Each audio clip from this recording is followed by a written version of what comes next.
오늘은 이집트에서 광야까지 제7과 만나가 뭐야 함께 보도록 하겠습니다. 출애굽기 16장 33절에서 35절까지 말씀인데 35절 말씀을 함께 읽어보겠습니다. 사람이 사는 땅에 이르기까지 이스라엘 자손이 40년 동안 만나를 먹었으니 곧 가나안 땅 접경에 이르기까지 그들이 만나를 먹었더라. 아멘. 먹는 것에 대해서 이스라엘 사람들이 광야에서 먹는 것에 대해서 불평했을 때 하나님께서 공급하신 것에 대해서 배우고 그것을 기억해야 되는 이유에 대해서 한번 나눠볼 건데요. 먹는 것이니까는 한번 이 아이스 브레이크에서는 내가 제일 좋아하는 음식이 무엇인지 베스트 3를 뽑아보는 시간 한번 해보도록 하겠습니다. 만약 내가 제일 좋아하는 음식 한 가지 음식을 일주일 동안 계속 먹게 된다면 무엇을 먹을 것인가 라는 것을 해가지고 거기에 맞게 하면 될 것 같아요. 저는 정해진 게 있습니다. 첫 번째, 두부 음식은 얼마든지 먹을 수가 있습니다. 두부 1위, 2위는 만두 일주일 동안 먹을 수 있습니다. 냉면도 어느 정도 먹을 수 있을 것 같습니다. 저는 이 세 가지를 들어보겠습니다. 선생님들은 어떤 음식 있으신가요? 우리 친구들은 어떤 음식이 있는지 한번 나눠보고 그것을 아무리 제일 좋아한다 하더라도 계속 먹다 보면은 질릴 수밖에 없을 것입니다. 이스라엘 백성들이 광야에서 했었던 여러 가지 불평들이 있었거든요. 그것들과 함께 그럼에도 하나님께서 주시는 공급함에 대해 감사를 해야 된다는 것, 불평이 아닌 감사가 있어야 한다는 것들을 한번 살펴보도록 하겠습니다. 자, 수프로입니다. 자, 이거 너무하는 거 아니야? 라고 이렇게 되어 있어요. 너무하는 거 아니야? 이스라엘 백성들이 하는 말입니다. 무엇을 그들이 불평을 했을까요? 먼저 이 지도를 보도록 하겠습니다. 이스라엘 백성들이 애굽 라암세스에서 떠나서 숫곳과 비돔에서 있고 홍해를 건넜다고 합니다. 홍해를 건넌 곳이 이곳일 수도 있고 이곳일 수도 있어요. 근데 처음에 그들이 어려움을 맞았던 곳이 마라라는 곳이 나오죠. 그리고 그 다음에 신광야가 나옵니다. 시내산에 이르기 전에 있었던 마라와 신광야에서의 사건이 오늘 우리가 함께 볼 이 말씀의 주제입니다. 어떤 일이 있었나요? 한번 볼까요? 마라에서는 어떤 일이 있었는가? 마라에서 사막에서 물도 없이 어떻게 살라고 하는 말이냐라고 했죠. 이스라엘 백성들이 홍해를 건너서 이제 이 광야, 에담 광야라고 하는 곳을 지나서 가는데 이곳에서 처음으로 위기를 맞이했습니다. 마라에 쓴 물, 물이 있어가지고 목이 말라서 물을 마셨는데 그 물이 쓴 물이었다라고 합니다. 그래서 이스라엘 백성들이 원망을 하고 하는 부분들이 15장에 나옵니다. 15장 22절부터 26절을 제가 한번 읽어보겠습니다. 모세가 홍해에서 이스라엘을 인도하며 그들이 나와서 수르 광야로 들어가서 거기서 사흘 길을 걸었으나 물을 얻지 못하고 마라에 이르렀더니 그 물이 써서 마시지 못하겠으므로 그 이름을 마라라 하였더라. 이스라엘 백성들이 모세에게 원망하여 우리가 무엇을 마실까 하며 모세가 여호와께 부르짖더니 여호와께서 그에게 한 나무를 가르치시니 그가 물을 던지니 물이 달게 되었더라. 거기서 여호와께서 그들의 법도와 윤리를 정하시고 그들을 시험하실세 그러므로 너희가 너희 하나님 나 여호와의 말을 들어 순종하고 내가 보기에 의를 행하며 내 계명에 귀를 기울이며 내 모든 규례를 지키며 내가 애굽 사람에게 내린 모든 질병 중 하나도 너희에게 내리지 아니하리니 나는 너희를 치료하는 여호와임이라라고 말씀하셨습니다. 그 일이 마라에서 나옵니다. 마라라고 하는 뭐냐면은 마라하면 무엇이 떠오르십니까 혹시? 마라탕? 마라탕이라고 하는 말은 마비될 마 그리고 메울라 매울 신도 있지만 메울라라고 하는 건 좀 다른 약간 개념의 매운맛인데 중국어예요. 탕이 그것과 똑같은 건 아닌데 좀 비슷한 의미가 있죠. 마비될 정도로 맵다. 근데 여기서 마라라고 하는 것은 이스라엘 히브리에서 마라라고 하는 것은 쓰다라고 하는 뜻입니다. 룻기를 보시면은 나오미가 나오죠. 나오미가 남편도 잃고 자신의 아들들도 다 잃고 다시 베들레헴으로 돌아왔을 때 이스라엘 사람들이 나오미야 나오미야 부르니까는 나오미는 기쁨이라고 하는 뜻입니다. 희락이라고 뜻이던가요. 그런데 말합니다. 나를 나옴이라 부르지 말고 나를 마라라고 불러라. 인생의 쓴맛을 보았기 때문에 마라라고 하는 부분들이 나옵니다. 자, 거기가 마라에서의 일입니다. 또 지나서 신광야. 오늘 우리가 읽은 본문과 관련되어 있는 곳인데요. 신광야에서 어떤 일이 있었는가? 이스라엘 백성들이 가다가 그래요. 이렇게 말합니다. 애굽에 있었을 때에는 고기도 먹고 빵도 실컷 먹을 수 있었는데 아니 지금 우리를 굶어 죽일 작정이냐라고 불평을 합니다. 그런 부분들이 나옵니다.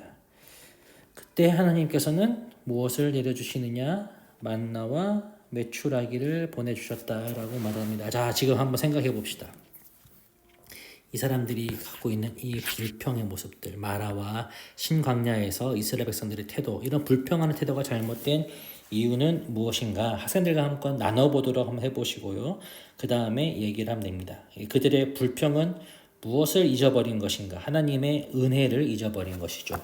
애굽 땅에서 10가지 재앙을 내리셔서 이스라엘 백성들을 탈출시키고 홍해를 가르셔서 이스라엘 백성들 사면 초가의 입장에서 죽을 수밖에 없는 이스라엘 백성들을 구원하셨는데 그 구원의 은혜 함께 하시고 불기둥과 구름 기둥으로 함께 하시는 그 은혜를 다 잊어버리는 배은망덕한 것이 되기 때문에 은혜를 잊어버리고 덕을 망각해버린 그런 하나님의 은혜와 하나님의 사랑과 덕을 잊어버린 잘못이기 때문에 그것은 잘못된 것이다 라고 할 수가 있습니다. 자, 지도를 통해 지도 봤죠? 지도를 통해 이 지도입니다. 이스라엘 백성을 지금까지 인도한 하나님의 은혜를 생각한다면 그들이 가져야 할 태도 무엇입니까? 마라에서 물이 없다고 불평했을 때 무엇을 해야 됐을까요? 자, 여러 가지 방법이 있습니다. 이렇게 할 수가 있겠죠. 근처를 탐색을 할 수도 있어요. 탐색을 해서 물을 진짜 신선한 물을 발견할 수 있도록 할 수도 있겠죠. 혹은 모세에게 요청을 할 수도 있을 것입니다. 불평이 아니라 정중하게 요청을 할 수도 있겠죠. 정중한 요청. 가장 중요한 것은 무엇이다? 하나님께 기도해야 했던 것입니다. 신광야에서도 마찬가지죠. 신광야에서 먹을 것이 없다고 불평하는 것에 대해서 어떻게 하는 것이 그들이 가져야 할 바른 태도였을까? 자, 볼까요? 이것도 마찬가지입니다. 주위 근처 주위 탐색하고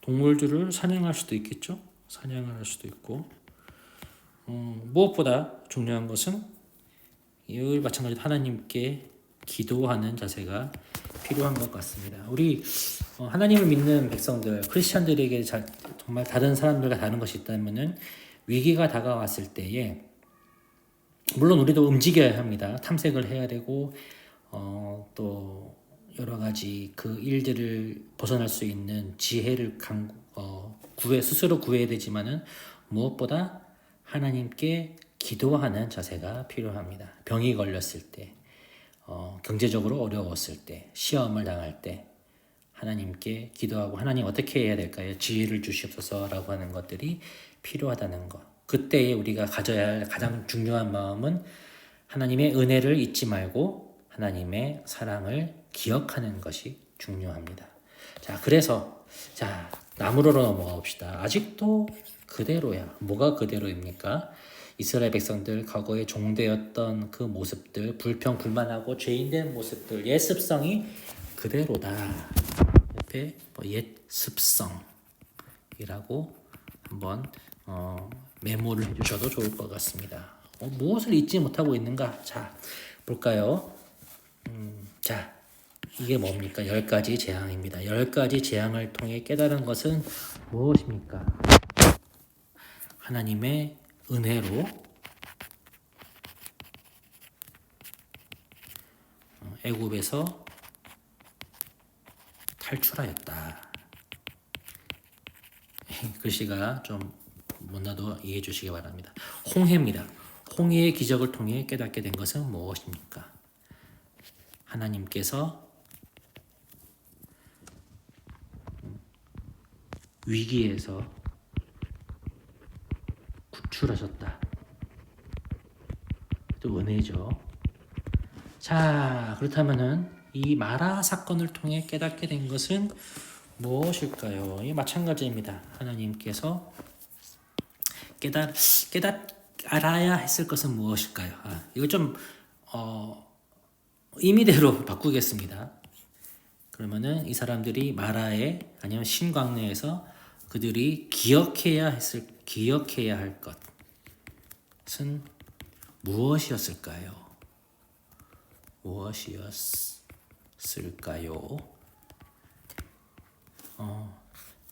저는 이렇게 말하고 싶습니다. 이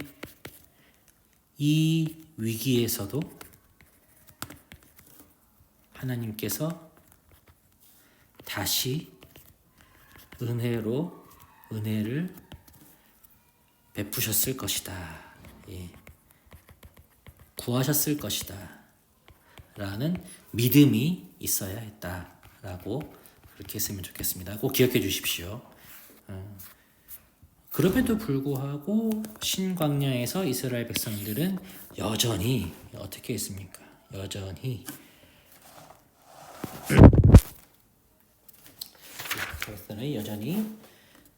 옛 습성을 가지고 있었다. 여전히 먹을 것이 없다고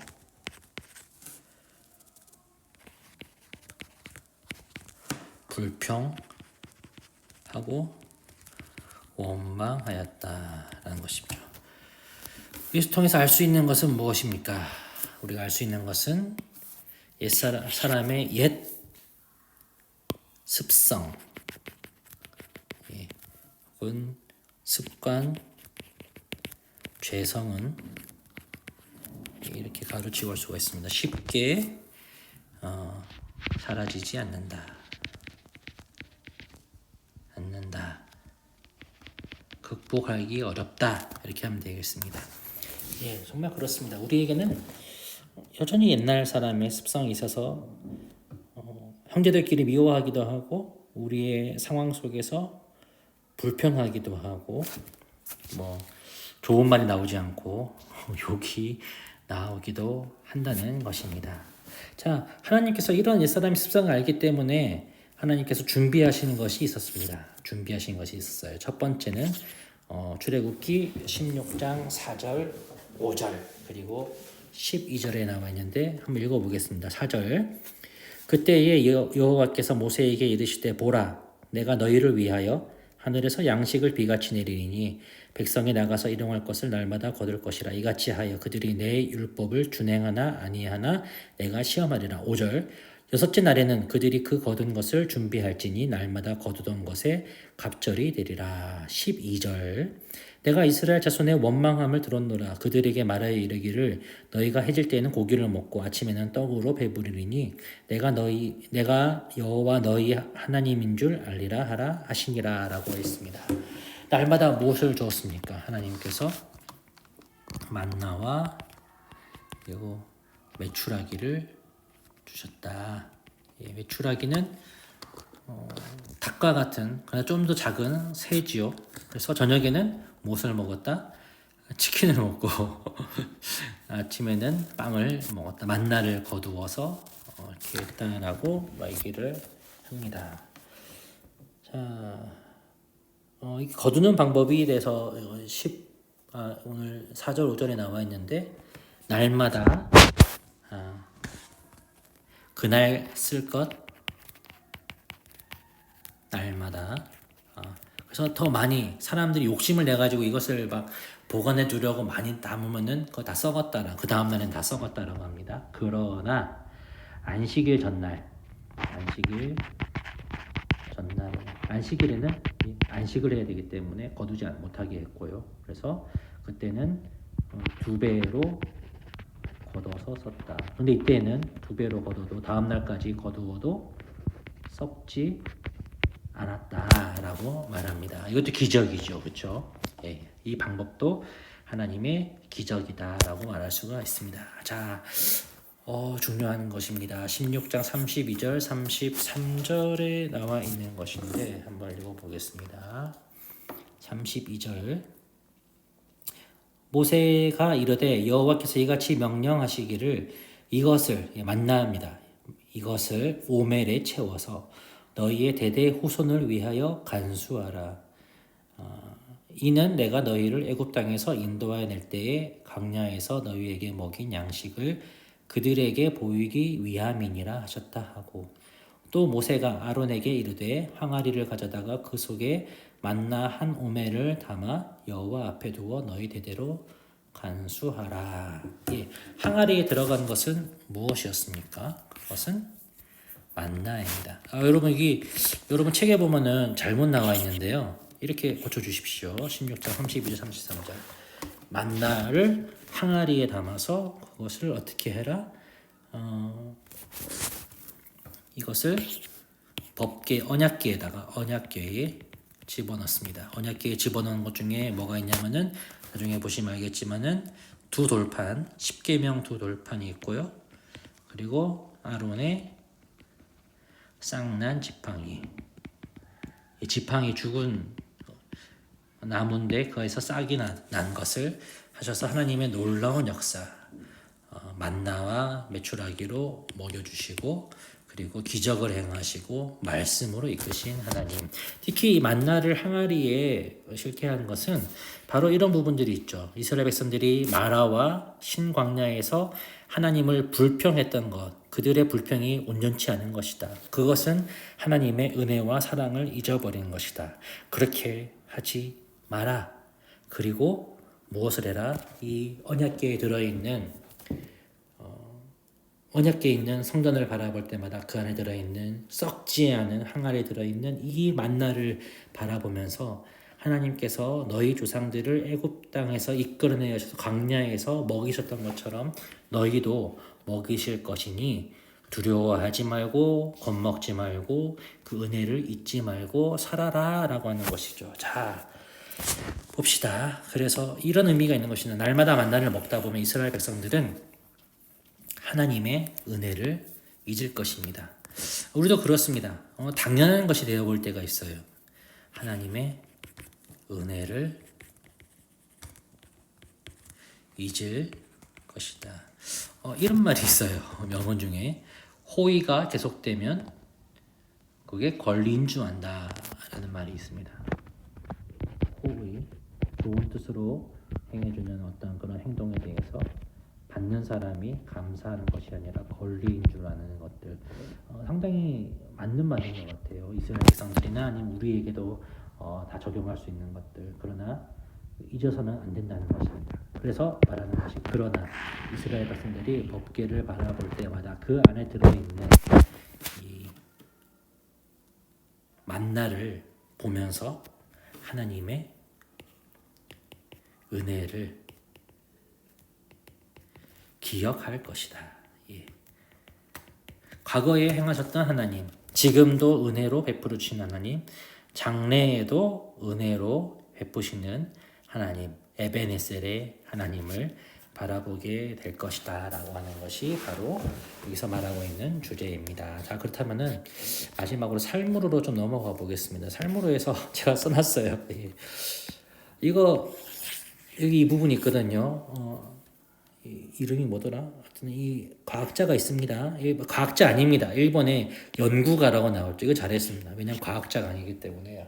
연구가라 하는 사실 힘들어요. 사실 이 사람은 문학을 전공했던 사람인데 나중에 뭐 나름대로 뭐 연구를 해가지고 물은 답을 알고 있다. 물은 태초로부터 있었던 물질이기 때문에 지구의 역사를 다 알고 있고 무엇이 좋은지 무엇이 나쁜지 알고 있다. 그래서 좋은 말 해주면은 육각수가 되고 나쁜 말 해주면은 이상한 물이 된다라고 말하고 곰팡이에게도 말하면은 좋은 말로 하면은 좋은 곰팡이가 되지만은 나쁜 말로 하면 나쁜 곰팡이가 독이 된다. 뭐 이런 식으로 말합니다.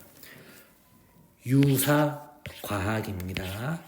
예, 이거를 왜 이러시는지 모르겠습니다. 이거를 하지 마시고요. 차라리 이걸 했으면 좋겠습니다. 저기 여러분 교사 교재에 들어가 있는 건데요. 청소년의 언어 사용, 욕에 관한 통계 자료가 책에 있어요. 좀 10년 넘은 자료긴 한데 그래도 오늘날에도 잘 성서인데 욕을 많이 씁니다. 말끝마다 욕이 있고요. 아마 교회에 있는 친구들 중에서도 잘 들어보면 욕이 그냥 엉겹결에 나오기도 할 겁니다. 그 이유가 무엇입니까? 가장 많은 퍼센트가 습관이라고 합니다. 그냥 습관상 한다. 남들이 쓰니까 나도 한다. 스트레스 해소하려고 쓴다. 친근감 표현으로. 예. 욕이 왜서 뭐뭐뭐 끼라고 그렇죠? 끼라고 하는 것이 2인칭 대명사로 쓰이기도 한다고 합니다. 남들이 만만하게 볼까봐 중요하죠. 특히 남자들 경우는 욕을 쓰면 좀 거칠어 보이거든요. 그럼 나에게 함부로 하지 않을 것이다. 편해서 누군가를 비웃거나 무시하기 위해서 쓴다라고 하는 것인데, 이처럼 학생들이 아마 욕을 하는 것은 아마 중고등부 학생들, 착한 학생들도 아마 욕을 할 가능성이 큽니다. 습관적으로 아니면 학교에서 다 하기 때문에. 그러나 왜 욕을 하지 말고 선한 말을 해야 되는가라고 하는 것을 오늘 우리가 배웠던 것과 관련해서 할 수도 있을 것 같습니다. 사실 스트레스 많이 힘들고 하니까 욕을 많이 하는 건 사실입니다. 저도 군대에 있을 때 매일 욕했던 것 같아요. 그런데 그것이 습관이 되다 보면은 진짜 그것이 우리의 마인드를, 우리의 생각을 사로잡고 정말 욕이 나의 정신을 주장하는 경우가 있다는 것이죠. 그러나 그런 불평하는 말, 욕으로 대표되는 불평이 아닌 감사하고 하나님을 찬양하고 또 좋은 말로 하는 덕담할 수 있는 그런 것들이 필요하다. 물론 우리의 삶이 때로는 신광야와 같이 먹을 것이 없고 마라와 같이 쓴 것이 있다 할지라도 하나님께서 지금까지 인도하시고 앞으로도 인도하실 그 은혜를 기억하면서 감사의 말, 좋은 말을 하자라고 그렇게 한번 학생들에게 도전해 보시고 기도할 수 있는 시간으로 마무리했으면 좋겠습니다. 예, 그렇게 하시고요. 오늘도 수고 많으셨습니다. 감사합니다.